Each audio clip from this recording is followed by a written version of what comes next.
जो नेता मराठ्यांच्या आणि मराठा आरक्षणाच्या विरोधात जाईल त्याचा कार्यक्रम वाजवायचा म्हणजे वाजवायचा, त्याला सोडायचं नाही. ते काँग्रेसचा मोर्चा काढून काय होणार आहे? त्याला ओबीसीचं नाव द्यायचं आणि काँग्रेस मोठं करायचं, ही सिस्टम आहे त्यांची. हो, ही आरोप नाही माझा, मी खरं सांगतोय. लाल्या, दिल्लीचा लाल्या सांगतो मराठ्याला टार्गेट करा म्हणून, त्याचे दुष्परिणाम लगेच उमठायला लागले. आता कालपासून लगेच विदर्भातून तिकडून मेसेज यायला लागले की ओबीसीच्या नावाखाली ह्यो काँग्रेसचा मोर्चा आहे आणि तो काँग्रेसमध्ये त्याचं बस्तान बघायला बघतोय. वडेट्टीवार असं म्हटले की जरांगे पाटलांच्या हातात बंदूक द्या आणि ओबीसींना गोळ्या घाला. नाही, हे काय होतंय, वडेट्टीवार साहेबांकडून चुकीचे स्टेटमेंट जायला लागलेत. समाजामध्ये दुही निर्माण होईल असं पाऊल वडेट्टीवार साहेबांनी उचलायला नाही पाहिजे. कुठं असे स्टेटमेंट करायचे की जरांगे पाटलाच्या हातात बंदूक द्या आणि ओबीसीला मारा, असले न पटणारे, या राज्याला न शोभणारे शब्द एवढ्या मोठ्या एका विरोधी पक्ष नेता राहिलेल्या व्यक्तींना बोलायचं. इतका पश्चाताप करण्यापेक्षा वडेट्टीवार साहेबांनी गोरगरीब मराठ्यांच्या लेकराच्या तळतळाट घ्यायलाच नको आहे, मराठ्यांच्या विरोधात जायलाच नको आहे.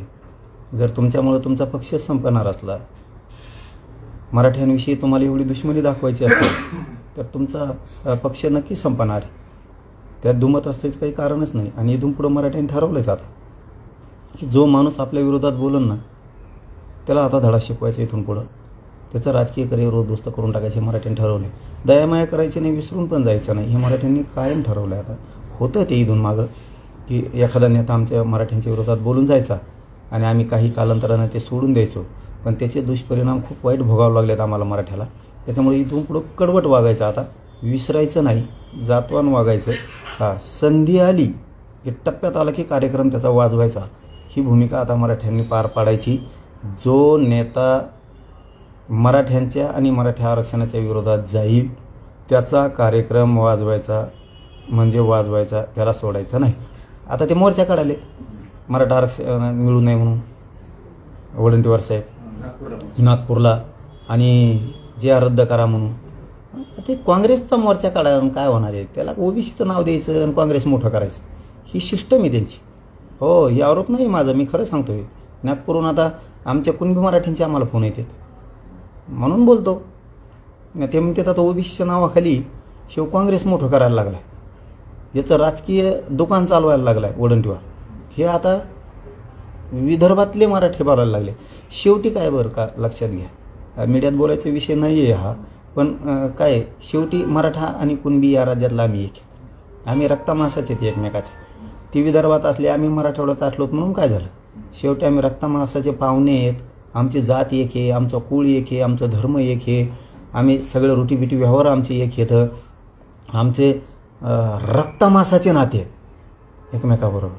मग त्यांच्याही जिव्हारी लागतं ना. खानदेश आणि विदर्भातल्या कुणबी आणि मराठ्यांच्या सुद्धा जिव्हारी लागतं हे बोललेले. त्यामुळं तिकडून असे निरोप येतात आता की तो काँग्रेसचा मोर्चा आहे पण मराठ्यांच्या विरोधात आहे. त्यांना आता पाय खोडून काहीतरी ओबीसीच्या नावाखाली वडेट्टीवारला सटल व्हायचं राजकारणात. म्हणजे काँग्रेस वडेट्टीवार यांच्या माध्यमातून मराठा समाजाला टार्गेट करते. हो, लाल्या, दिल्लीचा लाल्या सांगतो मराठ्याला टार्गेट करा म्हणून, त्याचे दुष्परिणाम लगेच उमठायला लागले. आता कालपासून लगेच विदर्भातून तिकडून मेसेज यायला लागले की ओबीसीच्या नावाखाली ह्यो काँग्रेसचा मोर्चा आहे आणि तो काँग्रेसमध्ये त्याचं बस्तान बघायला बघतोय. मराठ्यांचे नाराज अंगावर घ्यायला लागला. विदर्भातले मराठे आणि कुणबी ह्या बारीनं झपकाच दाखवणार, आरक्षणाच्या विरोधात जाणार. बघा तुम्ही, आता सुरुवात झाली. ज्याप्रमाणे कुणबीमध्ये राज्यभर सापडल्या त्याला आता विरोध होतोय, कुठतरी त्या तपासल्या पाहिजे, ज्या बोगस आहे त्यांच्यावर कारवाई केली पाहिजे, ज्यांनी दिल्या त्या अधिकाऱ्यावर कारवाई केली जाते अशी ओबीसी नेत्यांची मागणी होत आहे. ओबीसी कोण नेता हो? कायच ओबीसी नेता? ते जातीचं आहे, थोड्या माळ्याचा नेता आहे छगन भुजबळ. सगळ्या माळ्याचा काय संबंध आहे?